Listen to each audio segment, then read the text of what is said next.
Good evening. The television and radio stations of the United States and their affiliated stations are proud to provide facilities for a discussion of issues in the current political campaign by the two major candidates for the presidency. The candidates need no introduction. The Republican candidate, Vice President Richard M. Nixon, and the Democratic candidate, Senator John F. Kennedy. According to rules set by the candidates themselves, each man shall make an opening statement of approximately 8 minutes duration and a closing statement of approximately 3 minutes duration. In between, the candidates will answer or comment upon answers to questions put by a panel of correspondents. In this, the first discussion in a series of 4 joint appearances, the subject matter has been agreed will be restricted to internal or domestic American matters. And now for the first opening statement by Senator John F. Kennedy.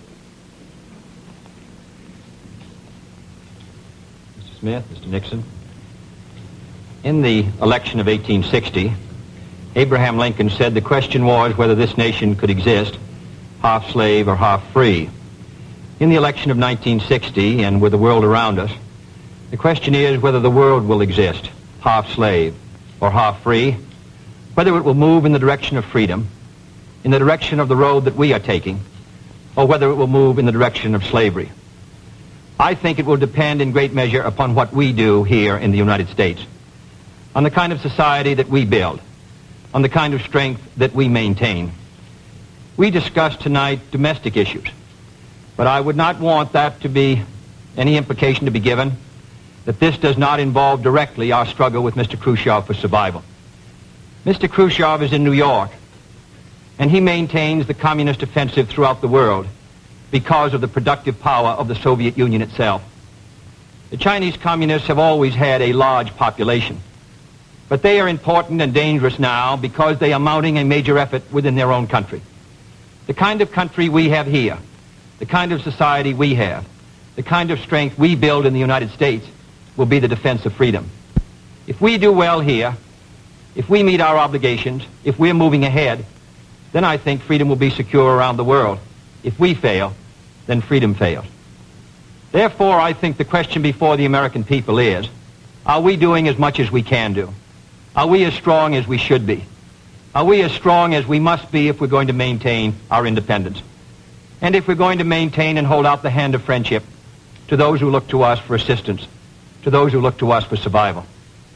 I should make it very clear that I do not think we're doing enough, that I am not satisfied as an American with the progress that we're making. This is a great country, but I think it could be a greater country. And this is a powerful country, but I think it could be a more powerful country. I'm not satisfied to have 50% of our steel mill capacity unused.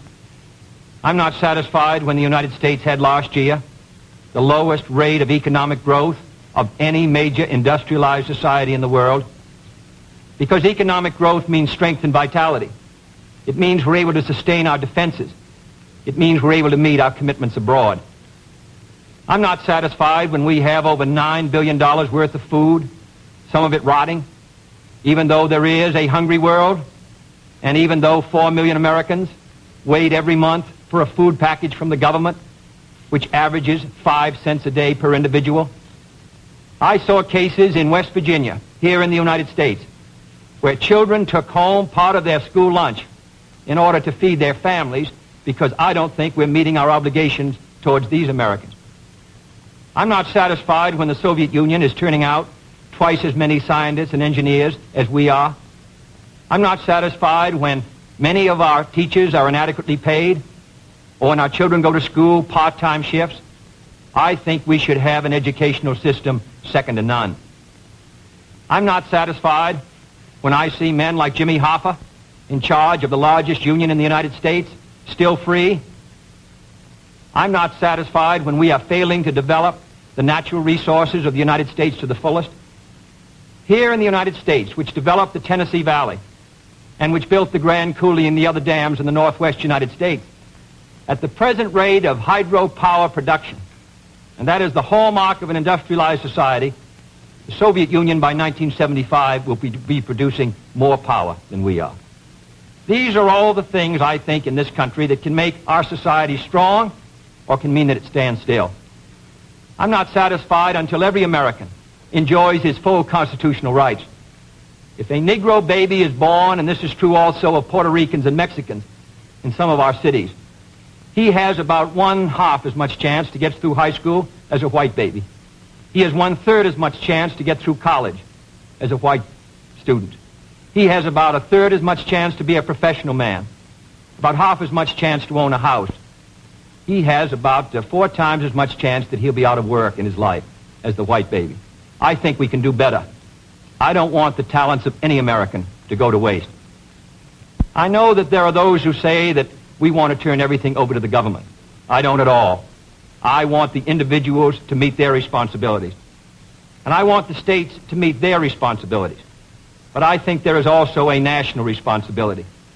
The argument has been used against every piece of social legislation in the last 25 years. The people of the United States individually could not have developed the Tennessee Valley. Collectively, they could have. A cotton farmer in Georgia, or a peanut farmer, or a dairy farmer in Wisconsin or Minnesota, he cannot protect himself against the forces of supply and demand in the marketplace, but working together in effective governmental programs, he can do so. 17 million Americans who live over 65 on an average Social Security check of about $78 a month.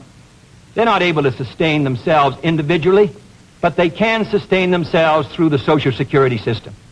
I don't believe in big government, but I believe in effective governmental action. And I think that's the only way that the United States is going to maintain its freedom. It's the only way that we're going to move ahead. I think we can do a better job. I think we're going to have to do a better job if we are going to meet the responsibilities which time and events have placed upon us. We cannot turn the job over to anyone else. If the United States fails, then the whole cause of freedom fails. And I think it depends in great measure on what we do here in this country. The reason Franklin Roosevelt was a good neighbor in Latin America was because he was a good neighbor in the United States. Because they felt that the American society was moving again. I want us to recapture that image. I want people in Latin America and Africa and Asia to start to look to America, to see how we're doing things, to wonder what the President of the United States is doing, and not to look at Khrushchev or look at the Chinese communists. That is the obligation upon our generation. In 1933, Franklin Roosevelt said in his inaugural that this generation of Americans has a rendezvous with destiny. I think our generation of Americans has the same rendezvous. The question now is, can freedom be maintained under the most severe attack it has ever known? I think it can be. And I think in the final analysis, it depends upon what we do here. I think it's time America started moving again. And now the opening statement by Vice President Richard M. Nixon. Mr. Smith, Senator Kennedy, the things that Senator Kennedy has said, many of us can agree with. There is no question but that we cannot discuss our internal affairs in the United States without recognizing that they have a tremendous bearing on our international position. There is no question but that this nation cannot stand still because we are in a deadly competition, a competition not only with the men in the Kremlin, but the men in Peking. We're ahead in this competition, as Senator Kennedy, I think, has implied. But when you're in a race, the only way to stay ahead is to move ahead. And I subscribe completely to the spirit that Senator Kennedy has expressed tonight, the spirit that the United States should move ahead. Where then do we disagree? I think we disagree on the implication of his remarks tonight and on the statements that he has made on many occasions during his campaign to the effect that the United States has been standing still. We heard tonight, for example, the statement made that our growth in national product last year was the lowest of any industrial nation in the world. Now, last year, of course, was 1958. That happened to be a recession year. But when we look at the growth of GNP this year, a year of recovery, we find that it's 6 9/10% and one of the highest in the world today. More about that later. Looking then to this problem of how the United States should move ahead and where the United States is moving, I think it is well that we take the advice of a very famous campaigner. Let's look at the record. Is the United States standing still? Is it true that this administration, as Senator Kennedy has charged, has been an administration of retreat, of defeat, of stagnation? Is it true that, as far as this country is concerned, in the field of electric power, in all of the fields that he has mentioned, we have not been moving ahead? Well, we have a comparison that we can make. We have the record of the Truman administration of 7.5 years and the 7.5 years of the Eisenhower administration. When we compare these two records in the areas that Senator Kennedy has discussed tonight, I think we find that America has been moving ahead. Let's take schools. We have built more schools in these last 7.5 years than we built in the previous 7.5, for that matter, in the previous 20 years. Let's take hydroelectric power. We have developed more hydroelectric power in these 7.5 years than was developed in any previous administration in history. Let us take hospitals. We find that more have been built in this administration than in the previous administration. The same is true of highways. Let's put it in terms that all of us can understand. We often hear gross national product discussed, and in that respect, may I say that when we compare the growth in this administration with that of the previous administration, that then there was a total growth of 11% over 7 years. In this administration, there's been a total growth of 19% over 7 years. That shows that there's been more growth in this administration than in its predecessor. But let's not put it there. Let's put it in terms of the average family. What has happened to you? We find that your wages have gone up 5 times as much in the Eisenhower administration as they did in the Truman administration. What about the prices you pay? We find that the prices you pay went up 5 times as much in the Truman administration as they did in the Eisenhower administration. What's the net result of this? This means that the average family income went up 15% in the Eisenhower years as against 2% in the Truman years. Now, this is not standing still. But, good as this record is, may I emphasize, it isn't enough. A record is never something to stand on. It's something to build on. And in building on this record, I believe that we have the secret for progress. We know the way to progress. And I think, first of all, our own record proves that we know the way. Senator Kennedy has suggested that he believes he knows the way. I respect the sincerity with which he makes that suggestion. But on the other hand, when we look at the various programs that he offers, they do not seem to be new. They seem to be simply retreads of the programs of the Truman administration which preceded it. And I would suggest that during the course of the evening he might indicate those areas in which his programs are new, where they will mean more progress than we had then. What kind of programs are we for? We are for programs that will expand educational opportunities, that will give to all Americans their equal chance for education, for all of the things which are necessary and dear to the hearts of our people. We are for programs, in addition, which will see that our medical care for the aged is much better handled than it is at the present time. Here again, may I indicate that Senator Kennedy and I are not in disagreement as to the aim. We both want to help the old people. We want to see that they do have adequate medical care. The question is the means. I think that the means that I advocate will reach that goal better than the means that he advocates.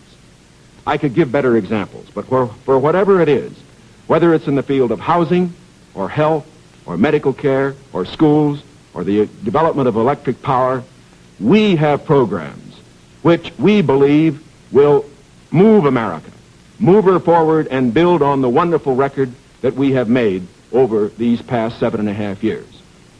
Now, when we look at these programs, might I suggest that in evaluating them, we often have a tendency to say that the test of a program is how much you're spending. I will concede that in all the areas to which I have referred, Senator Kennedy would have the federal government spend more than I would have it spend. I costed out the cost of the Democratic platform. It runs a minimum of $13.2 billion a year more than we are presently spending to a maximum of $18 billion a year more than we're presently spending. Now, the Republican platform will cost more, too. It will cost a minimum of $4 billion a year more, a maximum of $4.9 billion a year more than we're presently spending. Now, does this mean that his program is better than ours? Not at all. Because it isn't a question of how much the federal government spends. It isn't a question of which government does the most. It's a question of which administration does the right things. And in our case, I do believe that our programs will stimulate the creative energies of 180 million free Americans. I believe the programs that Senator Kennedy advocates will have a tendency to stifle those creative energies. I believe, in other words, that his programs would lead to the stagnation of the motive power that we need in this country to get progress. The final point that I would like to make is this. Senator Kennedy has suggested in his speeches that we lack compassion for the poor, for the old, and for others that are unfortunate. Let us understand throughout this campaign that his motives and mine are sincere. I know what it means to be poor. I know what it means to see people who are unemployed. I know Senator Kennedy feels as deeply about these problems as I do. But our disagreement is not about the goals for America, but only about the means to reach those goals.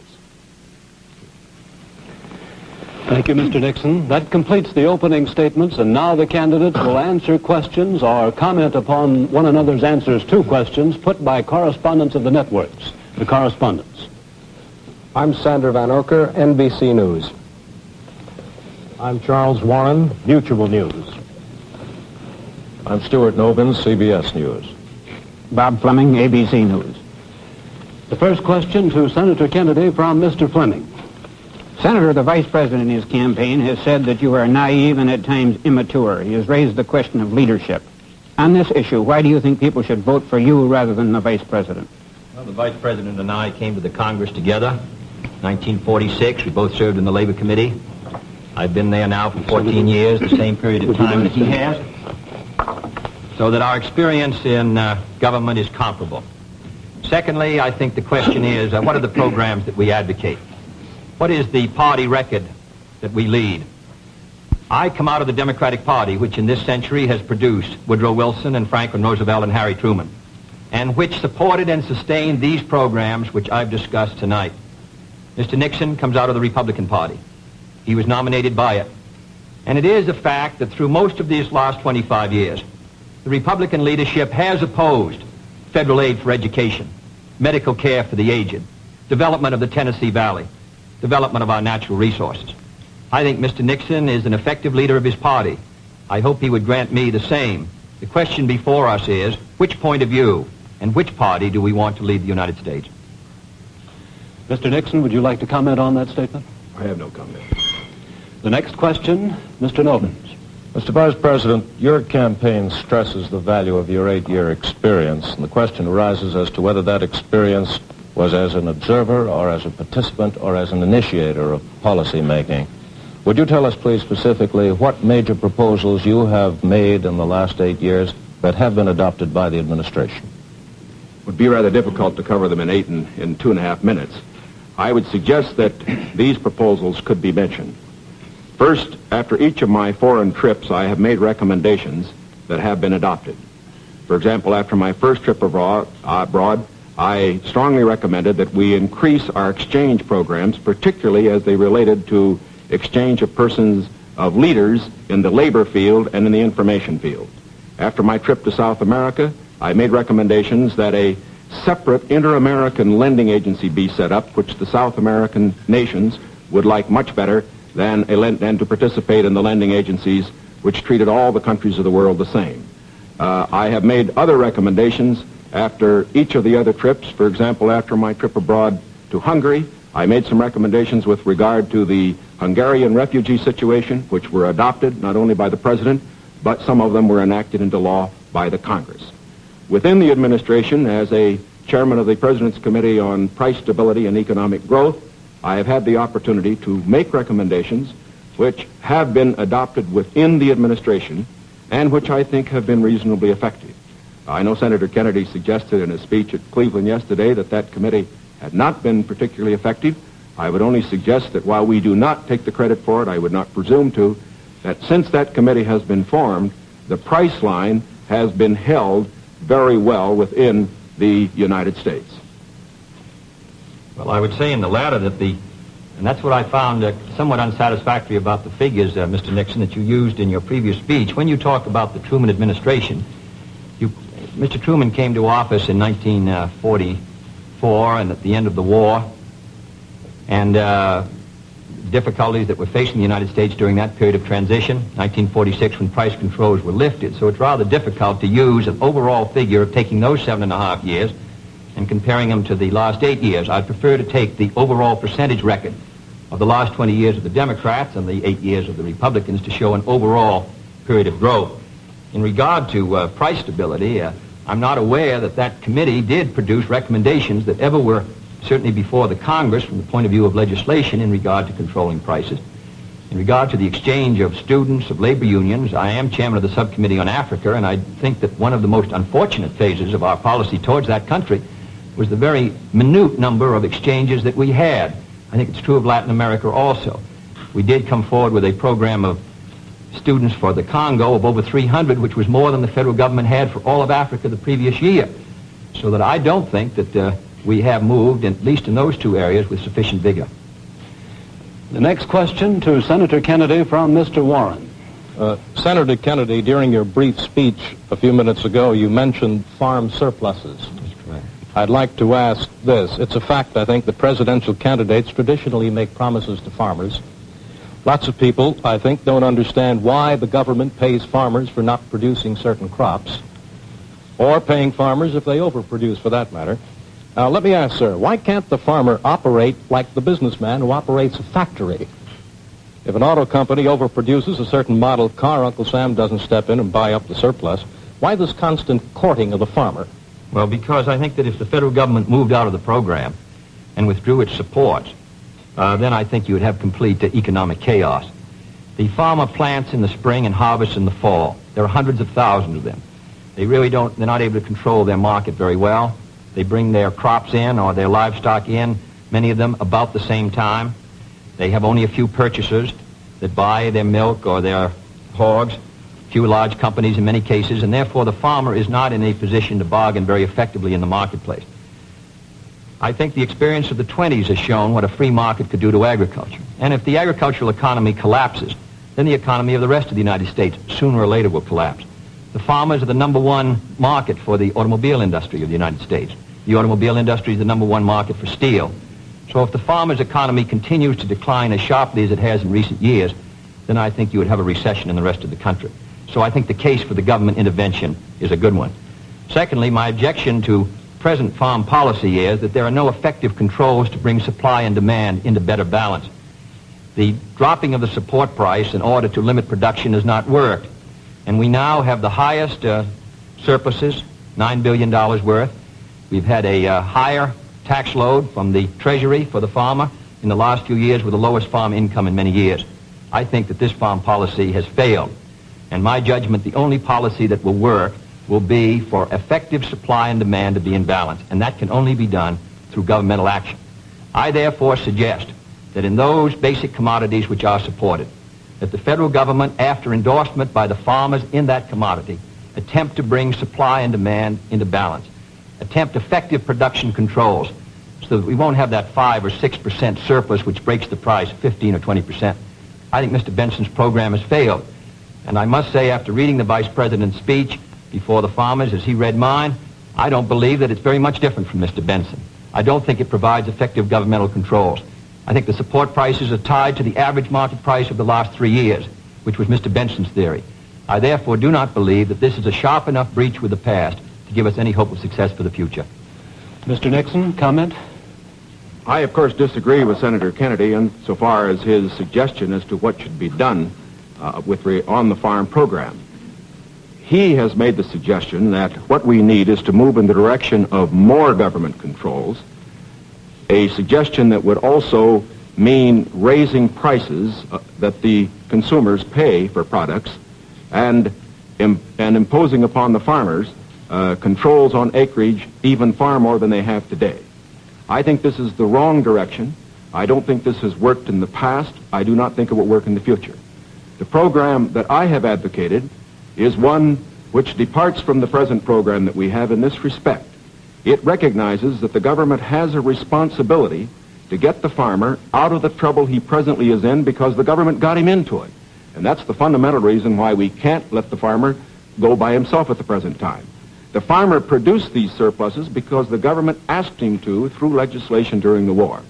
Now that we have these surpluses, it's our responsibility to indemnify the farmer during that period that we get rid of the surpluses.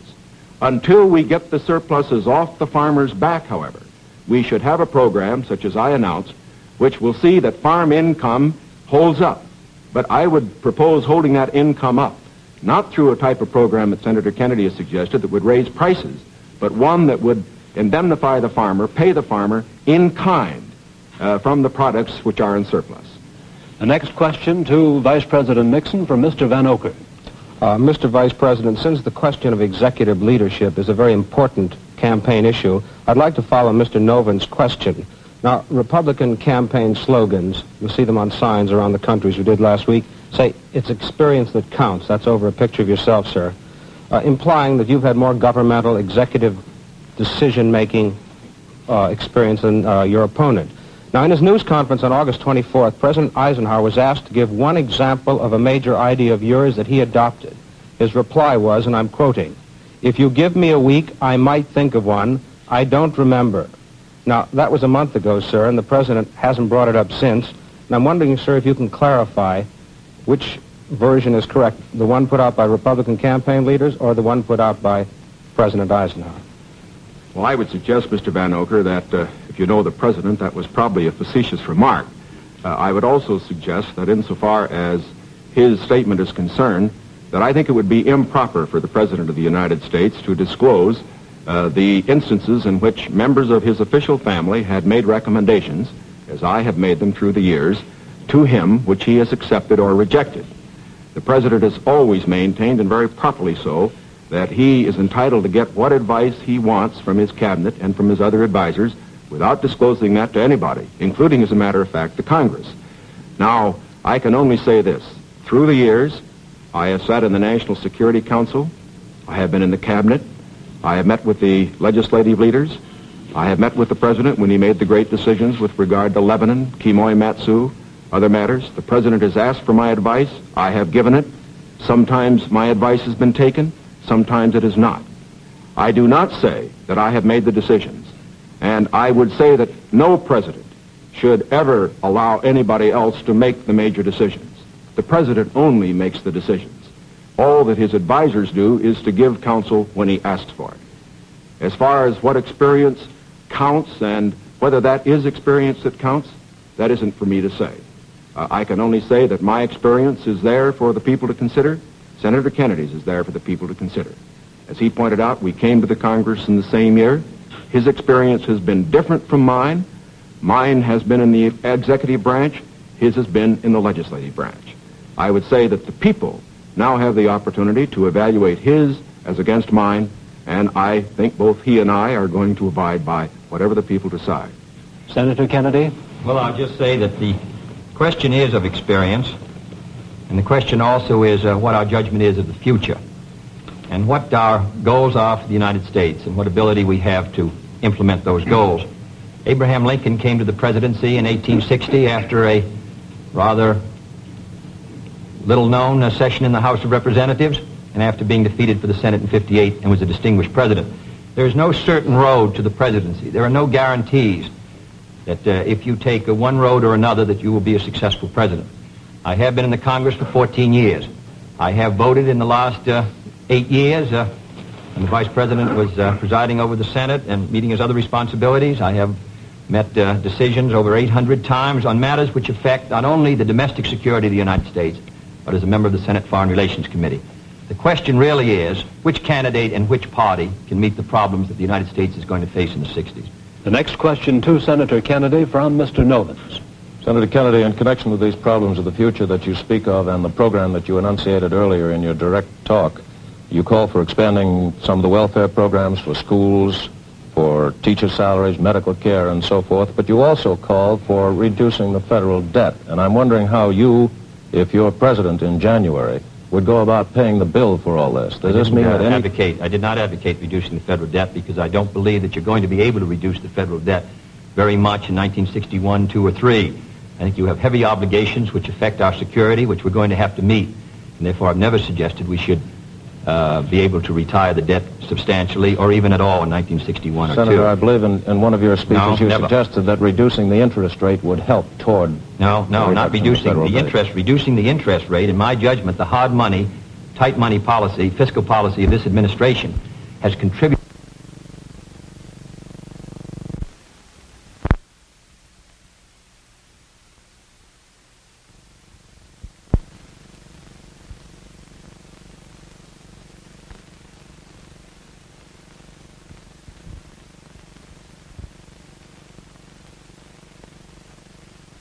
suggested that reducing the interest rate would help toward... No, not reducing the interest. Reducing the interest rate, in my judgment, the hard money, tight money policy, fiscal policy of this administration has contributed to the slowdown in our economy, which helped bring the recession of 54, which made the recession of 58 rather intense, and which has slowed somewhat our economic activity in 1960.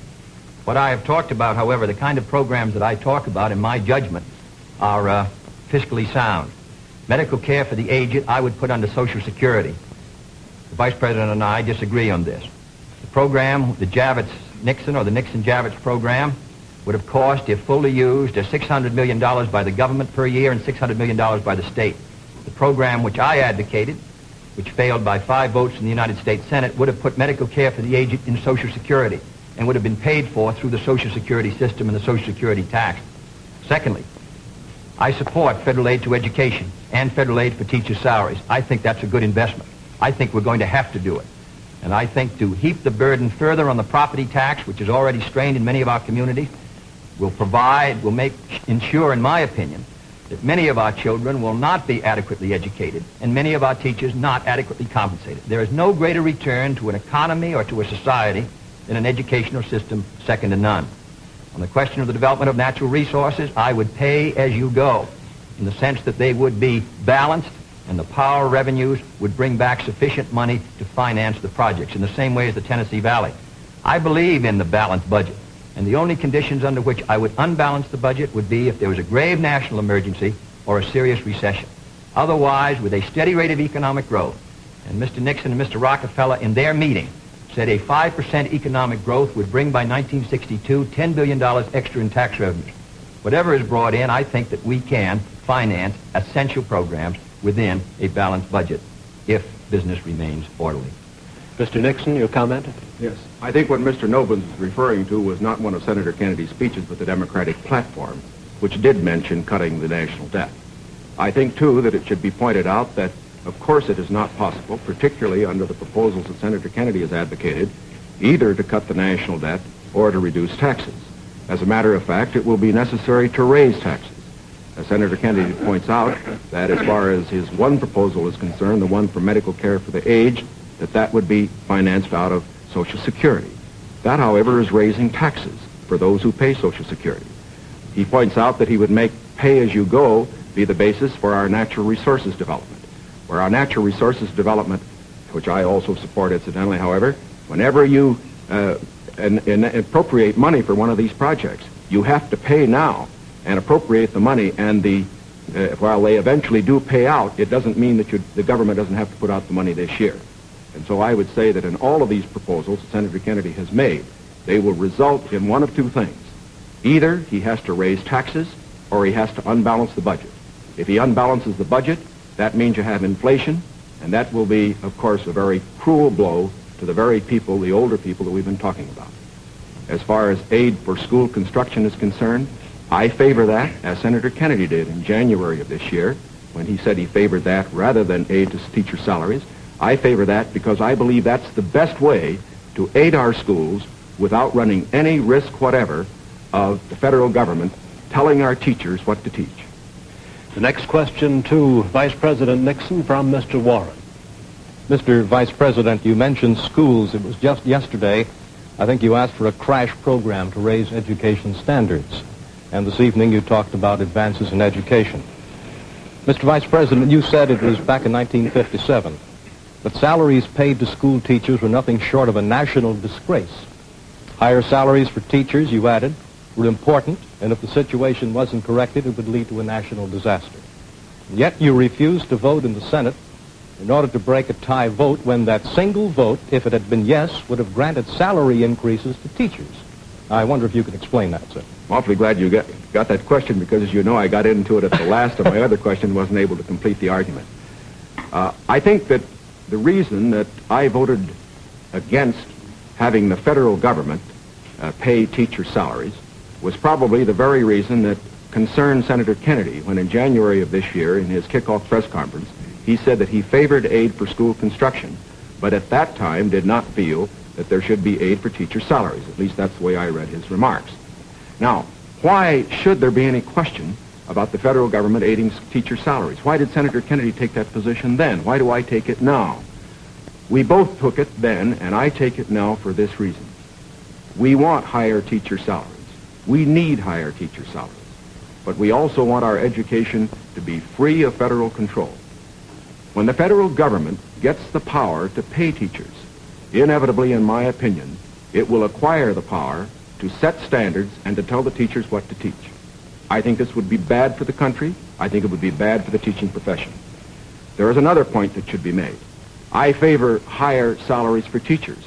But as Senator Kennedy said in January of this year in the same press conference, the way that you get higher salaries for teachers is to support school construction, which means that all the local school districts in the various states then have money which is freed to raise the standards for teacher salaries. I should also point out this. Once you put the responsibility on the federal government for paying a portion of teacher salaries, your local communities and your states are not going to meet the responsibility as much as they should.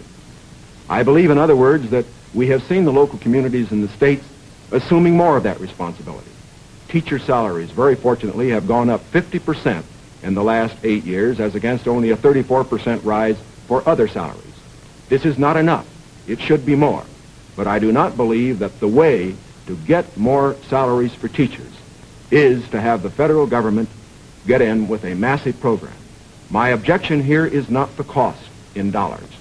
My objection here is the potential cost in controls and eventual freedom for the American people by giving the federal government power over education. And that is the greatest power a government can have. Senator Kennedy's comment? When the Vice President quotes me in January 60, I do not believe the federal government should pay directly teachers' salaries, but that was not the issue before the Senate in February. The issue before the Senate was that the money would be given to the state. The state then could determine whether the money would be spent for school construction or teacher salaries. On that question, the Vice President and I disagreed.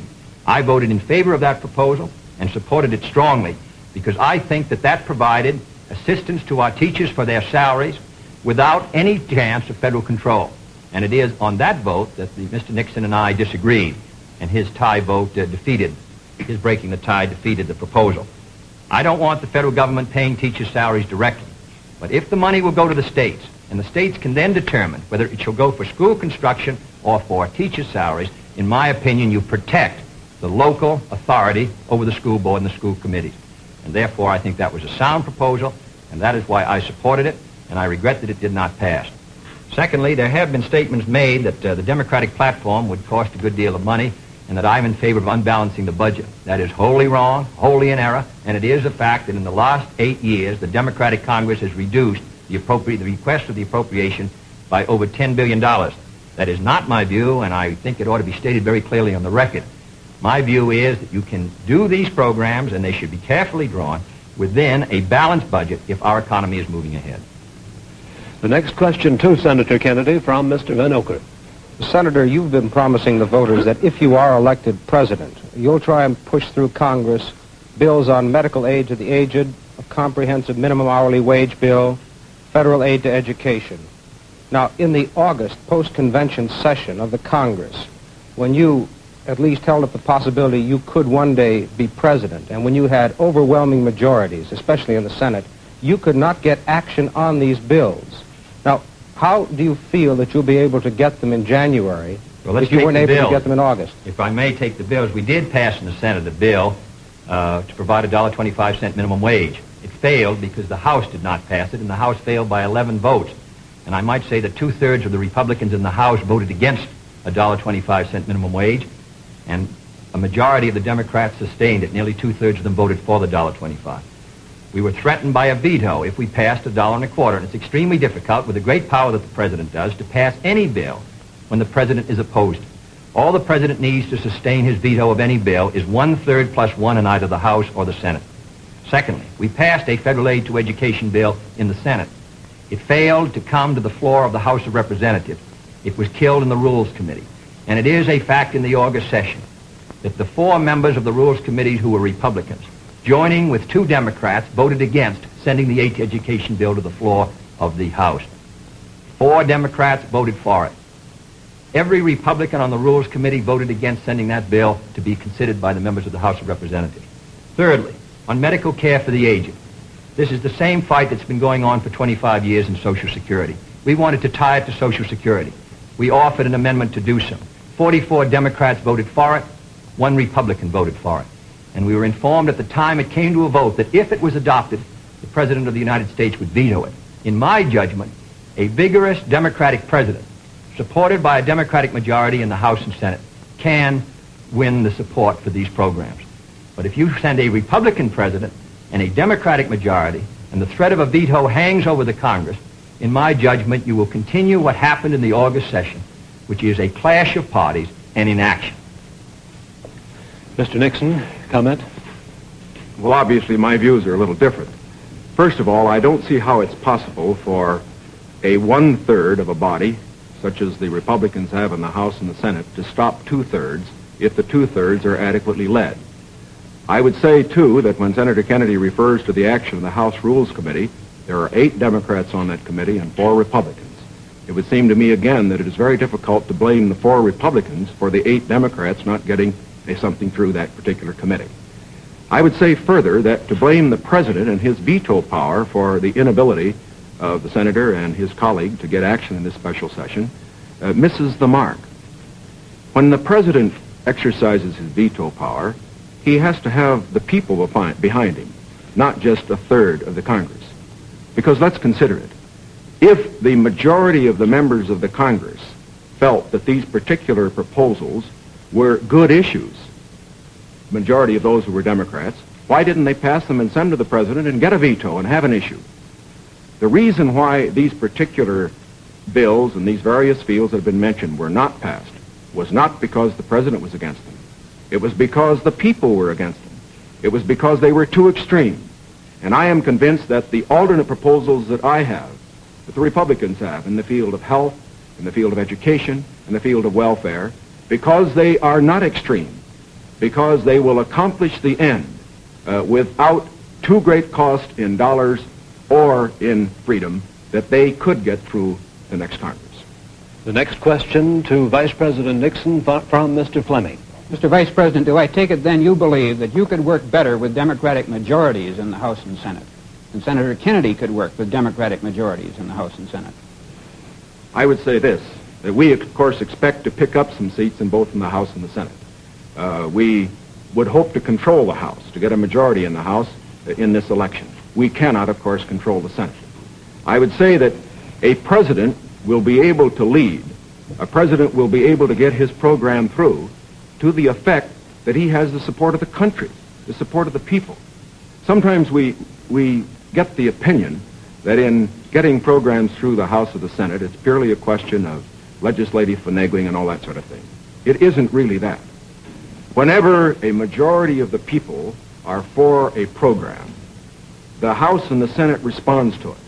And whether this House and Senate in the next session is Democratic or Republican, if the country will have voted for the candidate for the presidency and for the proposals that he has made, I believe that you will find that the president, if it were a Republican, as it would be in my case, would be able to get his program through that Congress.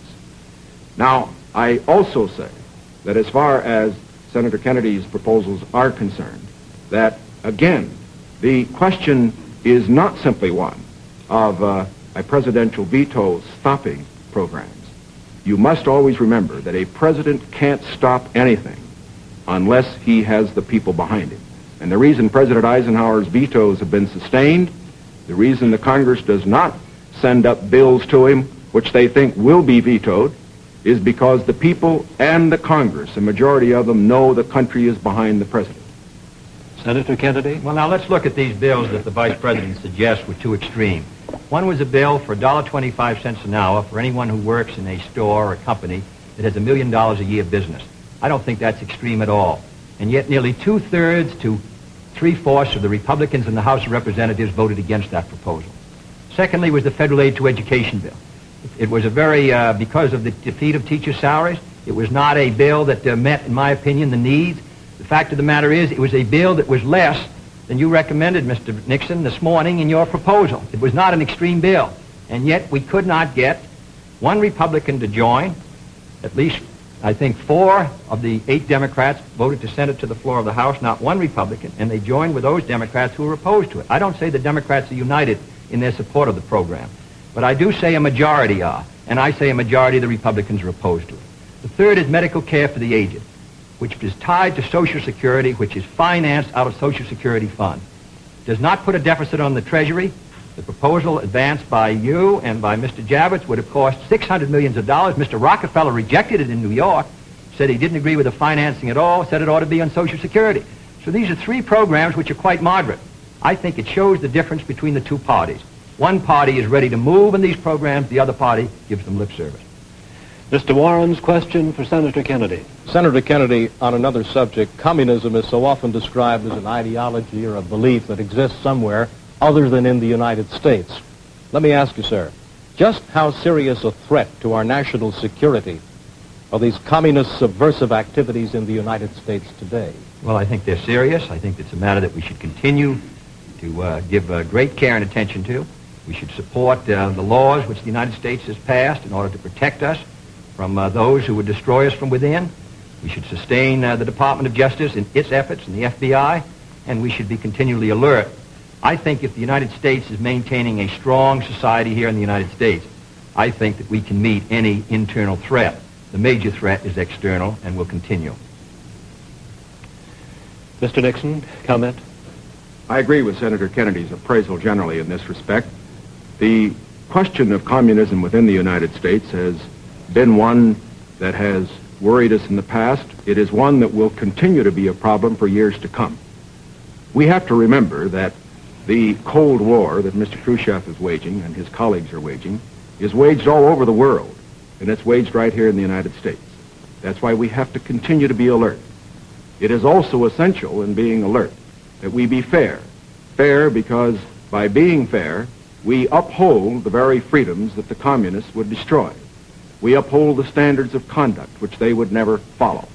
And in this connection, I think that we must look to the future, having in mind the fact that we fight communism at home, not only by our laws to deal with communists, the few who do become communists and the few who do become fellow travelers, but we also fight communism at home by moving against those various injustices which exist in our society, which the communists feed upon.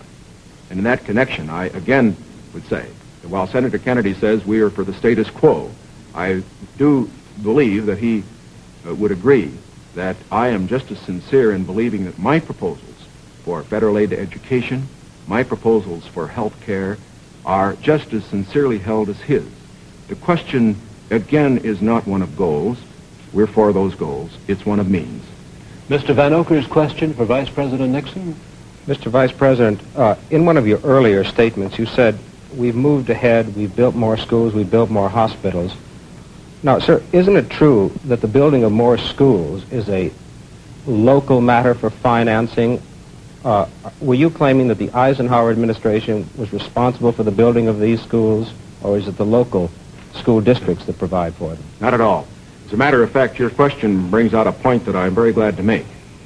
Too often, in appraising whether we are moving ahead or not, we think only of what the federal government is doing. Now, that isn't the test of whether America moves. The test of whether America moves is whether the federal government, plus the state government, plus the local government, plus the biggest segment of all, individual enterprise, moves. We have, for example, a gross national product of approximately $500 billion. Roughly $100 billion to $125 billion of that is the result of government activity. $400 billion, approximately, is a result of what individuals do. Now, the reason the Eisenhower administration has moved, the reason that we've had the funds, for example, locally, to build the schools and the hospitals and the highways, to make the progress that we have, is because this administration has encouraged individual enterprise. And it has resulted in the greatest expansion of the private sector of the economy that has ever been witnessed in an 8-year period. And that is growth. That is the growth that we are looking for. It is the growth that this administration has supported and that its policies have stimulated. Senator Kennedy? Well, I must say, I think the reason that the schools have been constructed is because the local school districts were willing to increase the property taxes to a tremendously high figure, and in my opinion, almost to the point of diminishing returns in order to sustain these schools. Secondly, I think we have a rich country, and I think we have a powerful country. I think what we have to do, however, is have the president and the leadership set before our country exactly what we must do in the next decade if we're going to maintain our security in education, in economic growth, in development of natural resources. The Soviet Union is making great gains. It isn't enough to compare what might have been done 8 years ago, or 10 years ago, or 15 years ago, or 20 years ago.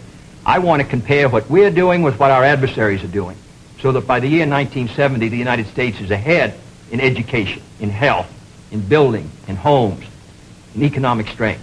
I think that's the big assignment, the big task, the big function of the federal government. Can I have the summation time, please? We've completed our questions and our comments, and in just a moment we'll have the summation time. This will allow 3 minutes and 20 seconds for the summation by each candidate.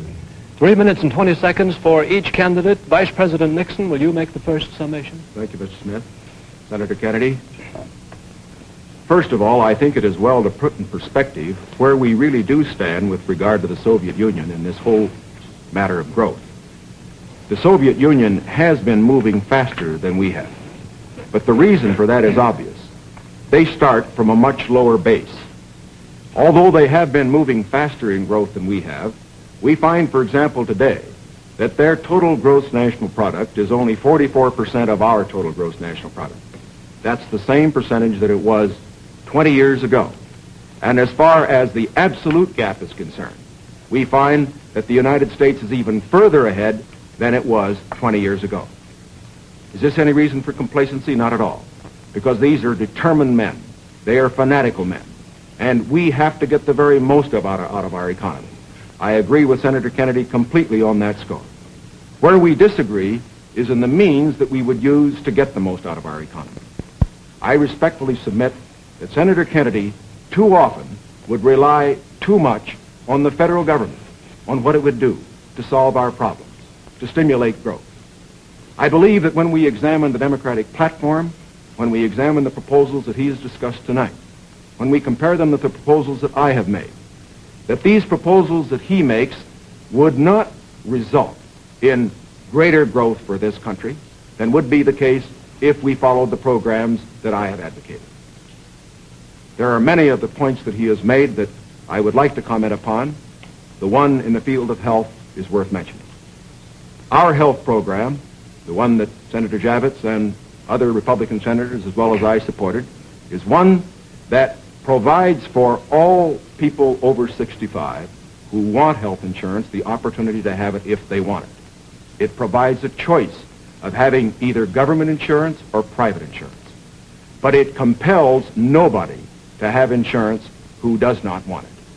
His program under Social Security would require everybody who had Social Security to take government health insurance whether he wanted it or not.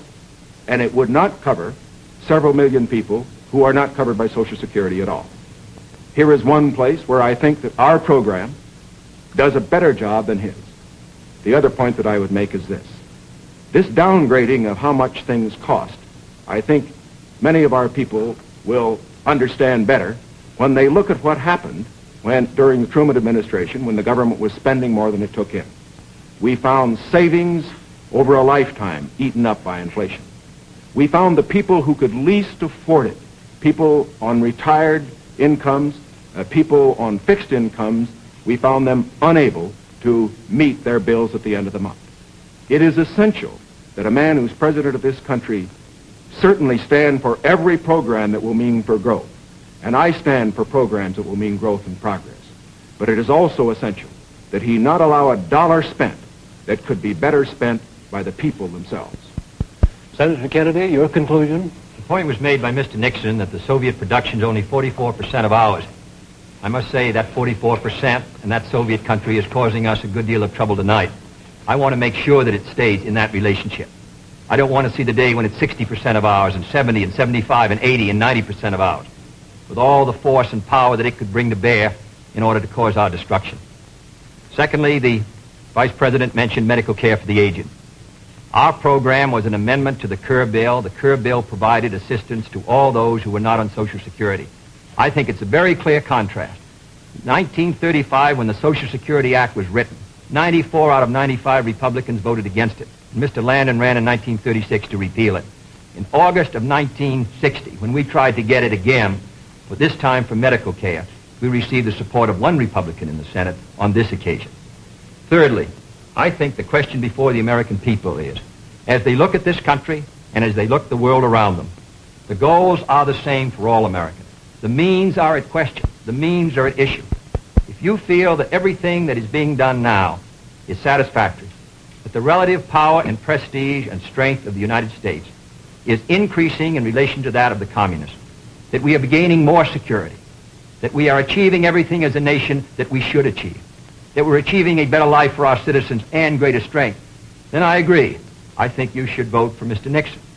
But if you feel that we have to move again in the 60s, that the function of the president is to set before the people the unfinished business of our society, as Franklin Roosevelt did in the 30s, the agenda for our people, what we must do as a society to meet our needs in this country and protect our security and help the cause of freedom.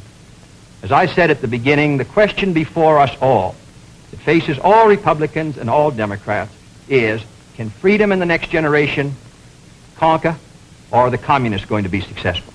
That's the great issue. And if we meet our responsibilities, I think freedom will conquer. If we fail to move ahead, if we fail to develop sufficient military and economic and social strength here in this country, then I think that the tide could begin to run against us. And I don't want historians 10 years from now to say, these were the years when the tide ran out for the United States. I want them to say, these were the years when the tide came in. These were the years when the United States started to move again. That's the question before the American people, and only you can decide what you want this country to be, what you want to do with the future. I think we're ready to move, and it is to that great task, if we're successful, that we will address ourselves. Thank you very much, gentlemen. This hour has gone by all too quickly. Thank you very much for permitting us to present the next President of the United States on this unique program. I've been asked by the candidates to thank the American networks and the affiliated stations for providing time and facilities for this joint appearance. Other debates in this series will be announced later and will be on different subjects. This is Howard K. Smith. Good night from Chicago.